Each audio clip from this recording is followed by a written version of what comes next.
players post, and it's kind of like the tomorrow, and then all of a sudden it's So I think the important thing is to get into a routine, to maintain discipline, and to find a new routine. I've been in a certain routine for my entire career, and I think the worst thing that I could possibly do is not have one. Because then you wake up without a sense of purpose or a sense of direction. So I have to find a new routine, and I have to get to it and be comfortable in it. Kobe, you talked earlier about trying to keep this day as normal as you can. How did this day leading up to it wind up turning out? Didn't work out that way.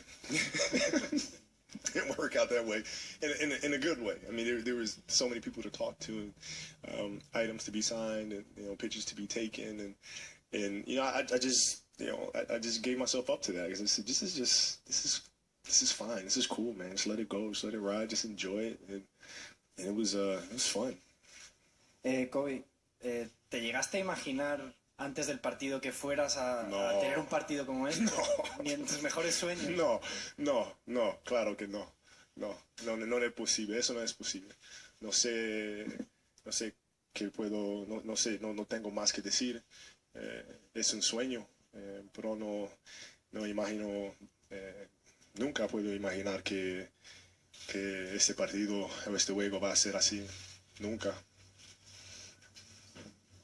Kobe, at what moment were you most emotional tonight? When did it really take you over? There were a lot of points there where I started getting emotional. When we first ran out of the tunnel, in which you catch it, like I catch myself, like, okay, I'm putting on my jersey. I'm saying, okay, this is the last time we're going to put on a jersey. Dun, dun, dun, right? You know what I mean? And then this is the last time I ran out of the tunnel. Dun, dun, dun. And like when those moments happen, you catch yourself. You start getting really emotional. And then I say, okay, you got to block that out because none of that makes a difference whatsoever. You come out here and completely lay an egg. You'll completely mess up the situation. So you have to concentrate and focus. And then you can be nostalgic all you want, later on tonight and then tomorrow. All right, so Kobe. Bill, hold on, Bill, and then Rachel. Sorry. Two questions. One, what did it mean to you, or how did it hit you when you heard Magic say that you're the greatest to wear the purple and gold?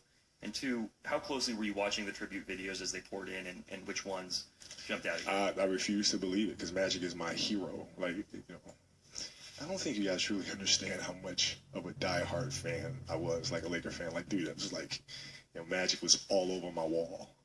I used to wear really big knee pads because Magic wore really big knee pads. You know what I mean? I used to practice the baby hook, and so he is and always will be number one for me, always. And the tribute videos, I was able to peek up and look and check them out, and from time to time, and I enjoyed them all, man. It was, hopefully, I'll get a chance to, at some point, go back and just look at them all and just kind of take it all in. So Kobe, I know that there was dun dun dun, the jersey and the tunnel and all of that. You black it out for the game. The game ends. You give your speech. When you walk off the court for the last time as a player, what's going through your head in those 5 seconds? Don't trip. No, I mean, it was just, it's surreal. It's hard to describe. I mean, it's almost like you're in a fog, and, everything is moving extremely slow, yet extremely fast. And I'm trying to look and, take it all in. You're trying to observe, not quite sure where to look, and just trying to take it all in. And,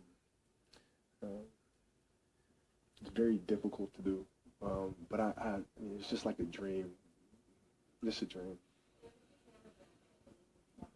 Yeah, absolutely, absolutely. And the coolest thing is that my kids actually saw me play like I used to play. You know what I mean? It was like, whoa, Dad. I said, yeah, I used to do this pretty often. They were like, really? Like, dude, YouTube it. You know what I mean? It was pretty cool for them to actually see that. Kobe, can you take a step back and listen to the 60s sing? Can you just take a step back now? Yeah. And just I can. I mean, I'm doing it now. I just can't.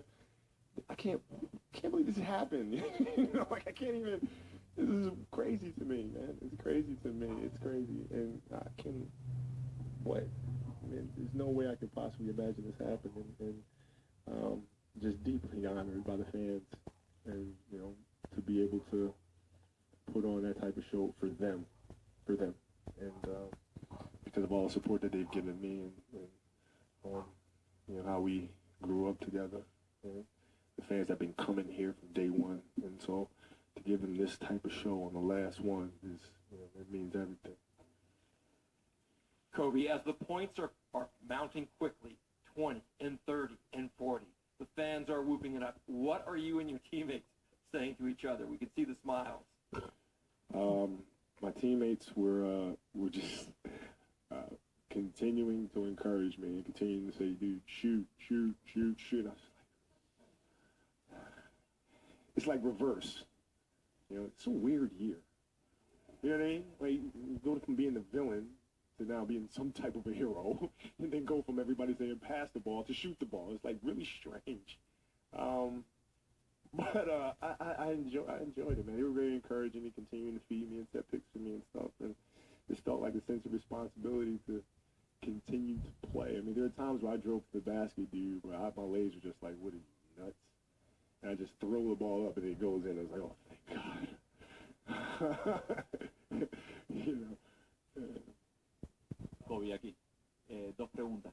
Dentro de 20 o 30 años, ¿qué recordarás de esta noche? Y la segunda es, ¿qué significó para ti que Magic Johnson hablara sobre ti antes del partido? Pero la segunda pregunta, a ver, Magic hablando de mí antes del juego, significa todo, porque es siempre el número uno para mí, mi corazón, siempre. Y 20 años, 30 años,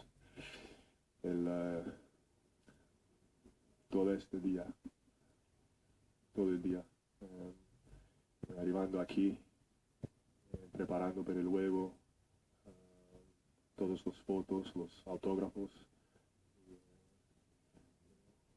hablando con mis compañeros, ver mis compañeros de antes y los fans. Estas son las memorias que recordaré mucho. Two quick ones on your left. In your new commercial, you're encouraging everyone to sing their hatred of you. Throughout your career, how vital was the hate to drive you to what you did? It's extremely necessary for me, because that's what I fed off of. And I think at that time, you know, to be embraced would have been like kryptonite for me, because the darkness, still those dark emotions, is what I used to drive me. You know, that isolation, and that's what I grew up comfortable in. So I would refuse to allow anything else but that, even saying things that create some type of animosity, you know what I mean, to just continue to use that as fuel to propel me forward. I mean, it was extremely, extremely necessary. If you wanted to beat me, all you had to do was embrace me at that time, and I would have been done. The flip side of that tonight was everyone coming together, former teammates. I don't know if you saw what was outside, the people massing outside. So what was it like, and how did it feel to be at the center of this unifying moment? It's surreal.